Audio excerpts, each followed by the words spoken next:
It's the RIL and WILLS podcast, and we are back again. We're back again with another special guest. So, I don't know if he's a boxer, MMA fighter, businessman, entrepreneur. Yeah, I don't know what to call him. Yeah, he's vanished off. He's vanished off the platform. Where the pan notice is there. Take many forms. But it is him. It's the man himself, JMX. Welcome to the podcast. Hello. Welcome. Pleasure to be on. How is everyone doing? Good, man. We're great, man. We're doing well. We're doing well. We're doing well. It's been too long. It's been way too long. It's been a long time. You look the same though. That's good. That means life's not treating you too rough. Yeah, I'm not aging too fast. We're good. It's good. We're good. Let's get into it. So we all know you for some what's the word? Scandalous content, I'd say. Some very on the edge of acceptable content. Yeah. That's how you got your come up. But take us through it. Take us what made you think I'm gonna have a YouTube channel and this is what I'm going to do. Well, obviously, you know, I didn't start off at 12 and like I didn't do that. It took a while to get to that. I didn't like come like just straight up with that. I think, yeah, I mean, I was really like, it was always my dream to be a YouTuber, like through and through. And you know, I tried so much different shit. I failed quite a few times for ages, and I started to do quite well on FIFA at the time. Like I was already doing quite well. Like, I was starting to get a name for it, and then you know, I did a strip FIFA. I was fucking 17. But what made you do what made you say I'm gonna do a strip FIFA? This is what I'm gonna do. I don't know. It's actually funny. I don't know. I just went like 0 to 100 with it. I literally, I don't even know if I can disclose. I mean, I don't actually really care. Like the guy I did a strip FIFA with. Not only did I bang like what, I don't know, 22 million views. I lost my virginity to her too. Guy. I don't know. Okay. Bro, I went from this just fucking complete and utter dweeb who made FIFA videos. And then suddenly, like, I don't know, went up to Leicester, met her a couple of times, did that. She was completely down for the video, as much as many people don't think so. Like, she was, like, fully pushing it. Like, I don't know. And I just thought, you know, this shit could bang. And it did. And then, obviously, I was 17. Yeah. I wanted to be a YouTuber more than anything. And I didn't really, at the time, think necessarily it was directly hurting anyone. And so I was like, this kind of works. I should probably do it again. Like, it's my dream. Like, I'd much rather. Yeah, I was just kind of like, screw it. It was working. Gonna take advantage of it. Mad. That's dope. But obviously, no, we don't do that. We don't do that so much anymore. No. We're starting with the history. We're not talking about current. Yeah, of course. But I don't think I necessarily regret it as such. Like, I almost like I'm pretty sure on the fact that it's all part of the journey. Yeah, it's all part of the journey, and I'm pretty sure that, like, provided I'm not direct like hurting people, I'm prepared to do like whatever I think is going to work and whatever is going to sort of do well, and that's what it was at the time. Mad. Listen, I combined FIFA with tits. I thought it was pretty smart. Well, clearly it was smart because it ended up. It had an audience. The audience had the views, so it was smart. But I think what's your highest viewed video ever? I think 73 million views. That's mad, you know. Yeah, that went pretty viral. What one's that? This one. Yeah, it was like some like nice little family prank. We don't need to talk about it. What? No, Leo. Hey, what did it say? What did you just say?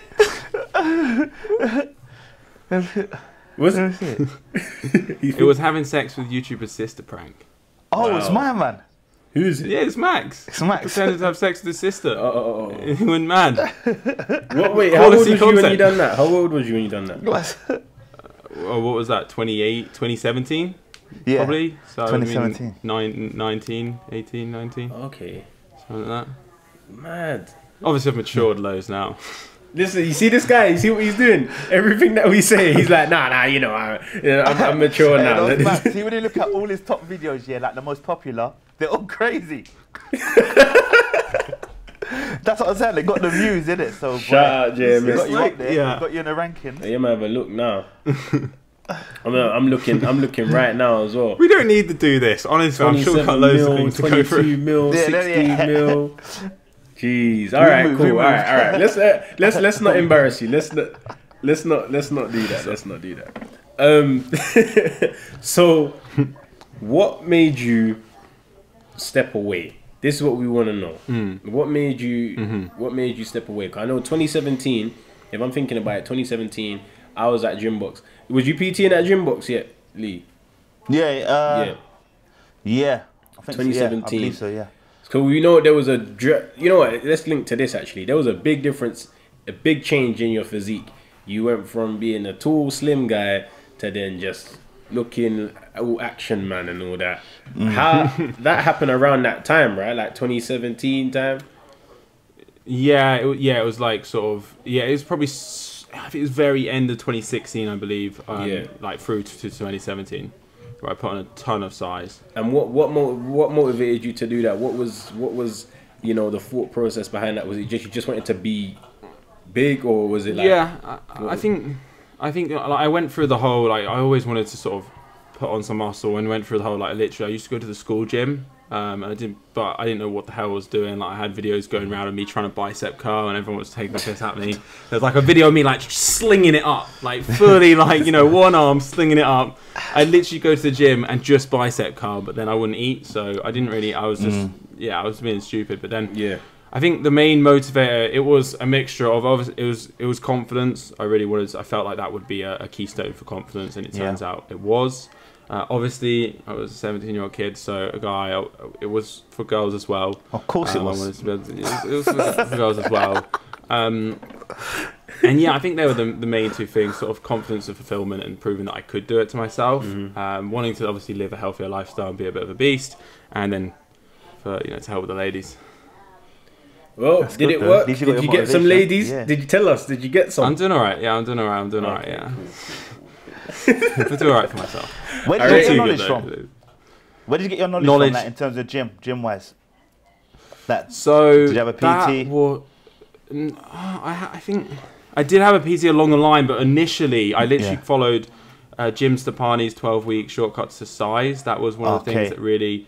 But I had quite a couple friends who were quite into the gym, like Reed, for example, was another YouTuber. He's a PT now, so I lived with him, and he sort of helped me really get into it. And then as soon as when I big up, and when I sort of started seeing results, I just kind of got a bit obsessed with it, and I just read everything online that you could possibly read, and then I just learned through there from online stuff. Really, that's good. Yeah, self-education is important. It's amazing how much resources that people have these days and still don't use them to learn. So true. That's that's credit. That's credit to you right there. So we've done the YouTube rise, the little embarrassing bit for you. We've done a little touch on the gym. Now let's talk about the boxing, which is obviously how we managed to connect more. And yeah, you got to know us on a better scale. For those that don't know, JMX is actually responsible for me feeling defeat in that year, February 2018, undercard of JJ and Joe Weller. I was training Mike Fox. Mike Fox came in 2 weeks before the fight. He said, "Listen, I need to learn how to fight. So can you teach me?" JMX is training wherever he's training. He's already preparing. And yeah, he obviously done what he done. Talk us through that experience of boxing for the first time. Boxing for the first time. Yeah, well, I mean, I don't take too much pride in that victory. I watch back and it's woeful. Even though I won, it's absolutely woeful. I much prefer the other fights. I think the whole experience is incredible. It's like literally for 3 months you become like a professional fighter. Like you're training almost like a professional fighter. You're hitting audiences like a professional fighter in the arena and online. You literally, it's like I've had a mini career as a boxer, and yeah, I think it's pretty irreplaceable. It taught me a lot. It taught me a whole lot. It made me it enhanced my confidence as well. I kind of whenever I go to do stuff now, I'm like, come on, stop being a pussy. You just like, you didn't fuck it up in front of 22,000 people or whatever. Right. Like, this is a piece of cake. Like, you could have had your career ended in front of everyone live and got beat the fuck out of, but you didn't. And so, yeah, I quite like that. That gives you, it's a nice to have those things that give you confidence going forward. Nice. And yeah, it was just a pretty surreal experience. I don't remember very much from any of the nights. Like, there's always quite a lot of adrenaline. I don't remember. It's kind of how it goes. That's kind of how it goes. It's you don't weird. remember it. Ooh, like. And you watch the fights back, it doesn't really, like, he still doesn't really, you don't really remember those things happening. It could be completely animated. You probably believe it. No, you know what? That was good. That's good to hear, because a lot goes into it, and you did put a lot of work in, especially with the second fight with Richard, where obviously that's when me and Leon were in your corner. And, who was the opponent meant to be before Richard? That was meant to be Romel from TGF. See, this I get a bit of stick. I get a bit of stick for like some of the people I fought, but to be fair, I've been pulled out on every type. So it's kind of like, you know, you've got to fight who's in front of you. That's true. Richard started getting mad at one point. Remember, Lee? Yeah. It got serious. Like, it was very serious. He got very and I was dying. Yeah. Like, he was. No, but we're like really good. Yeah. It was. Yeah, big time. Listen, you gotta do what you gotta do to win. No, for real. Yeah, I probably deserved it. No, not really. You just did. I don't think he was doing anything. I thought you was actually handling it all right. I think he just decided, you know what, it's fight time, so I'm gonna make myself angry, and it's comfy. Yeah. But that's still the best boxing performance. Yeah. That's still the best boxing. Yeah, some people try and locate anger to think they're gonna become a better fighter. It doesn't work like that. No. Like, if I get angry, then like it's on. No way. No way. That was honestly, that was a punch perfect performance from you that day. Punch perfect. Followed the game plan. Kept it simple. Cash. I genuinely, I think I might have mentioned this before, but the second fight, like first fight I was bricking it. The second fight I was not, just wasn't that nervous. Like, I just got into the zone and I just never got out of the zone. Yeah. And I think it was that fight where I actually had to jump up and down, because I was like walking into the ring and I was fucking way too chilled. Like, I was literally like, I probably need a little bit of flight here, so I actually, you know, realise I'm in a fight and don't just fucking stroll up and give him a hug. Like, I was really, well, it wasn't like that, but I was super relaxed. I just knew what I needed to do. And in my MMA fight as well, I kind of like, again, I was just pretty relaxed and just went in there and just sort of like, I fight like I train, which I don't know if everyone, not that many people do that. That's very true. Or from what we certainly necessarily at this level. So I just sort of, I don't know what it was. I think we did really well in the preparation. I think our preparation for the second fight, when we were chilling, playing chess and stuff, I feel like that got me into a really good mindset, and then I sort of carried on to my next fight. Good. And I also for the last fight, I kind of just carried in, like, I wasn't nervous last time. Why would I be nervous this time? And it kind of just carried me through, and I feel like that's good. Yeah, I rate like my ability to sort of do what I need to do in the sort of what's supposed to be a high pressure moment. No, for sure. Good at keeping your nerves together. That's what I think. That's what led to you doing so well, not just in the boxing, but then also the MMA, which obviously we was more removed from. I didn't know much about it. I just knew you was fighting. Obviously, was just supporting you to go and get the win. But how was that training? So, like, dedicating yourself to boxing, one discipline, to then doing multi forms of training. Yeah, that was really good. I didn't have as long for that, so I only had, I think, 10 weeks to do everything, which is quite hard considering there's a couple of extra disciplines that I kind of had to try and pick up. But I feel like, and I don't know if it was because of the experience in fighting and in boxing specifically, I feel like I picked everything up quicker this time. Like, when I started boxing, I was awful, absolutely awful. But for example, like, you take 10 weeks into jiu-jitsu, I was far better as a 10 weeks into being as a jiu-jitsu sort of competitor as I was 10 weeks into boxing, if that made sense. And obviously, in terms of stand-up, I took to Muay Thai really well. I've got stupidly long legs, and that went well. And I just almost felt like it clicked into place much easier, rather than, like, you know, we try and do this one thing and I'd keep doing it wrong, like a couple sessions in a row. For this, it kind of, because of my prior experience, and it almost like instinctually was a bit easier. Okay. Which was interesting. I did like it. I really liked it. I like both boxing and MMA. I don't actually know which I prefer.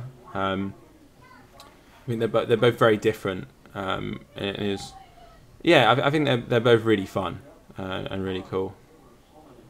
That's good. But I'm not sure what I prefer. No, well, you know what I prefer. So. yeah. We know that. I hope we know that. Anyway. That one's self-explanatory for me.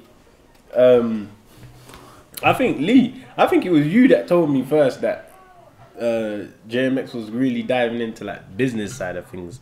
I didn't even know. Yeah. And then because you know what it is. See with JMX, yeah. Every time he's got an event, he's launching something. That's why you're a genius, in your own right. He's smart. Every time you've got an event, you're making an extra something. Or what was the first one again? The FPS. The audience from that event. FPS protein. Yeah, protein. So the first boxing match, you launched the protein. Then the second fight, what was it? Was it the academy, right?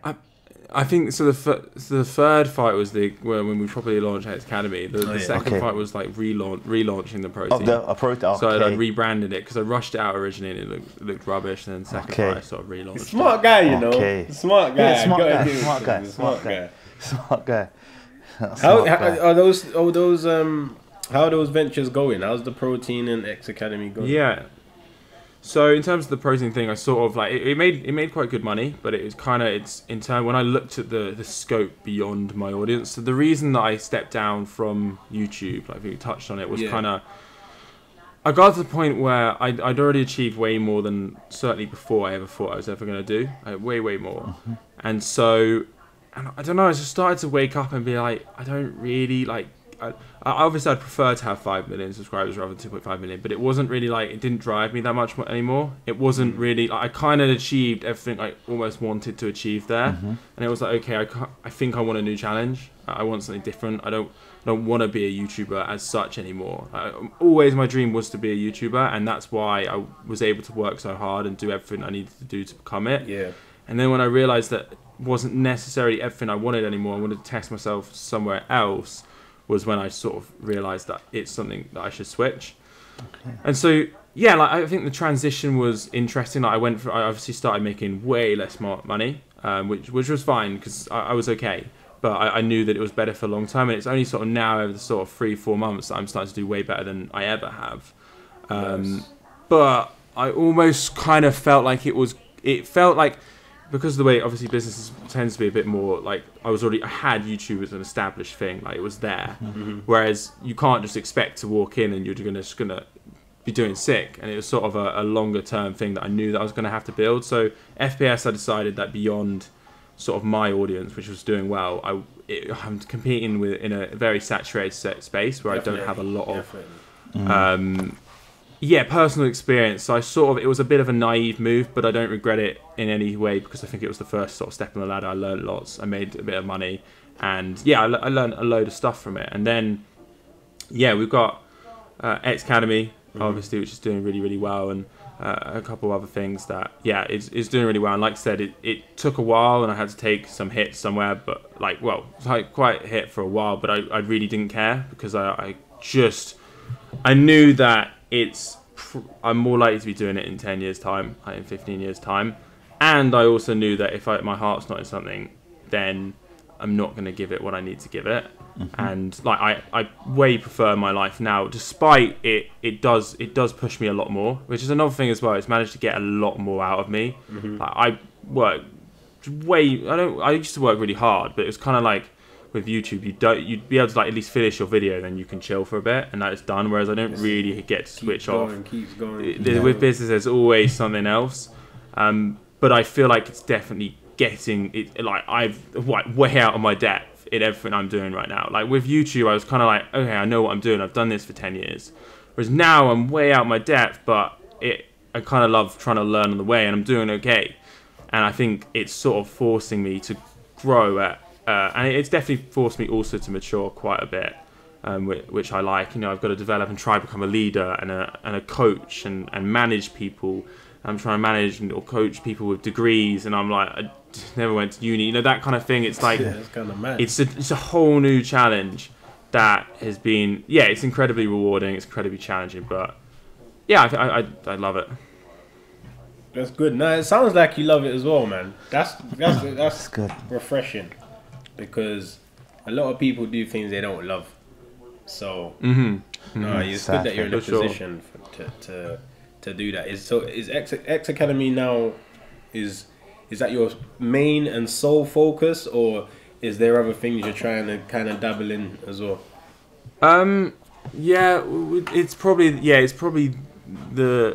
mostly the main focus. Yeah, it's probably the main focus. I have other things, but yeah, X Academy is the one that's out there and open, and where I think, yeah, that we're quite excited about where it's going at the moment. Good, man. That's sick. I like to hear this. This is growth. This is growth. That's what we're witnessing. Yeah. Growth from JMX. Yeah, it's exactly. JMX has always got something up his sleeve.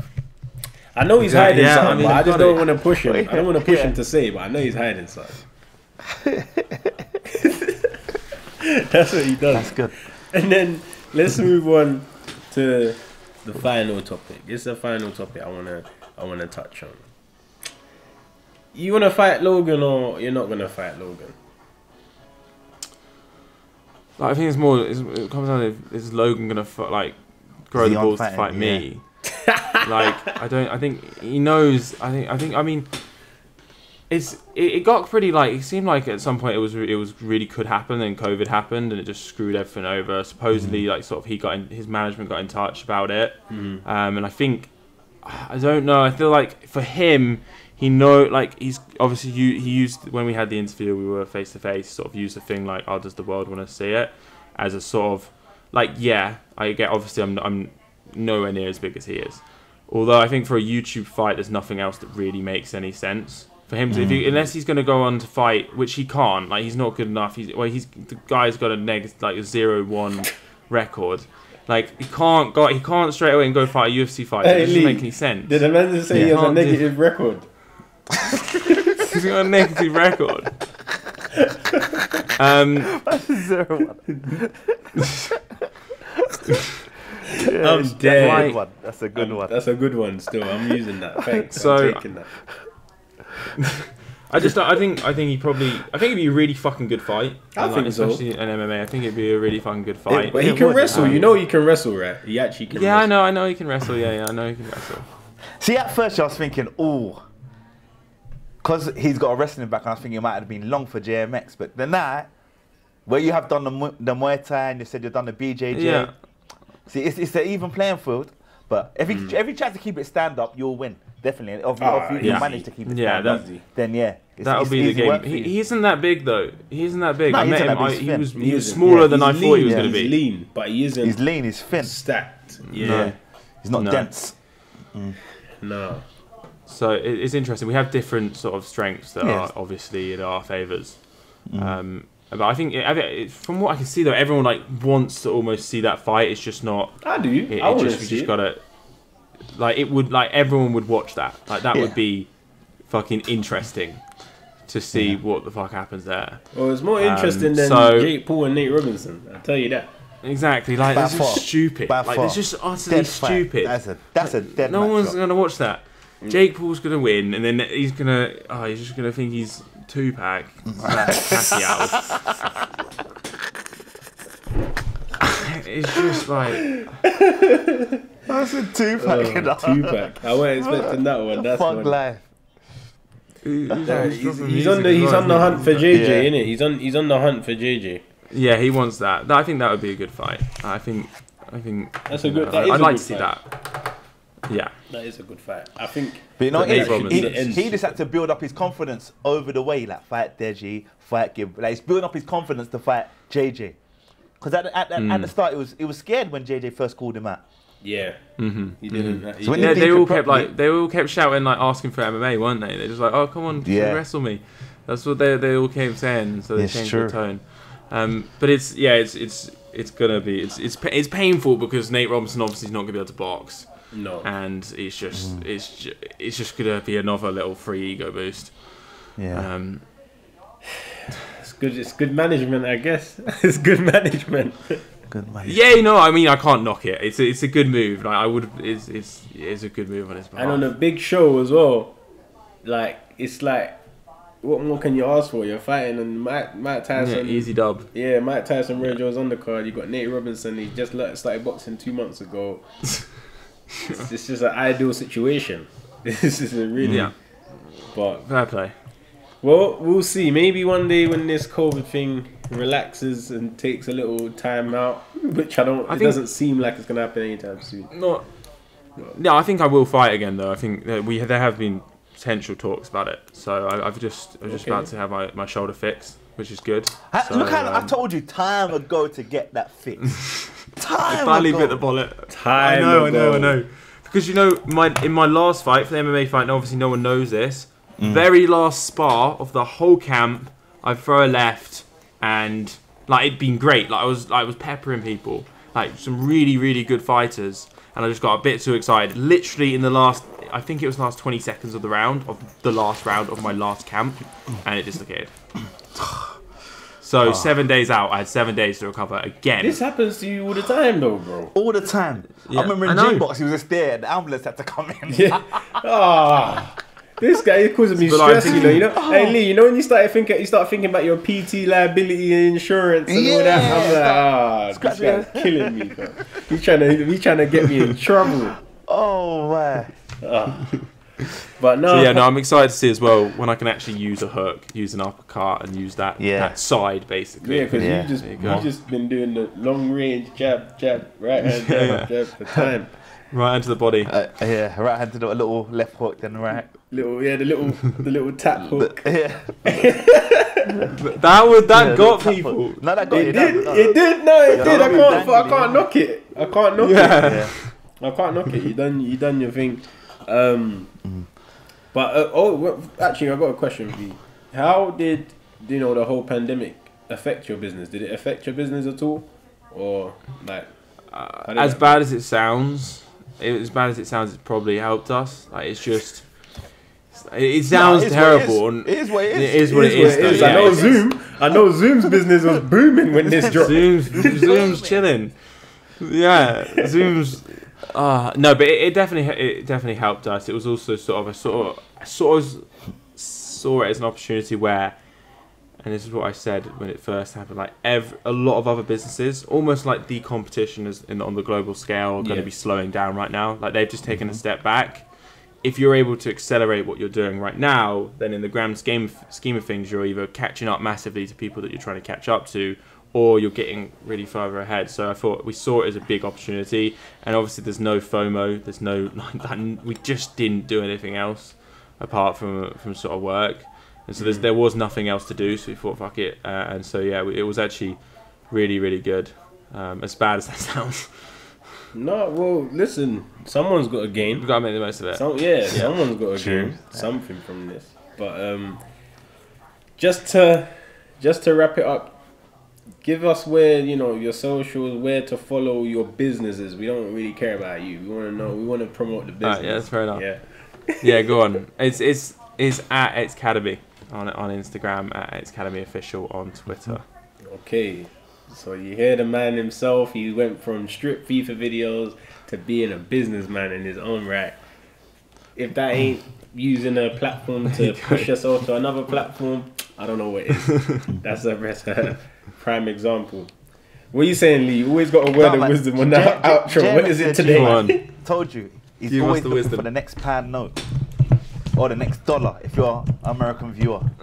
But yeah, that's good, man. I like your hustle. I like your hustle, man. You're an entrepreneur. You always got a vision. I like it. You know how to use things to your advantage, especially like the boxing matches. So you launch something. So you know how to use the audience. That's good, man. You're a hustler. I've got my eye on you. I might need you one day. Appreciate it. 100%, man. I know I love you both. You know, Lee's always on the hunt for some new ideas. He's a hustler too, man. Big time. Always. You know it. But nah, JMX, thank you for coming, man. I appreciate it. Awesome. Thank you very much. It's a pleasure. Pleasure's mine. And we'll have to catch up again soon when we have something interesting to talk about. We'll catch up again. Yeah.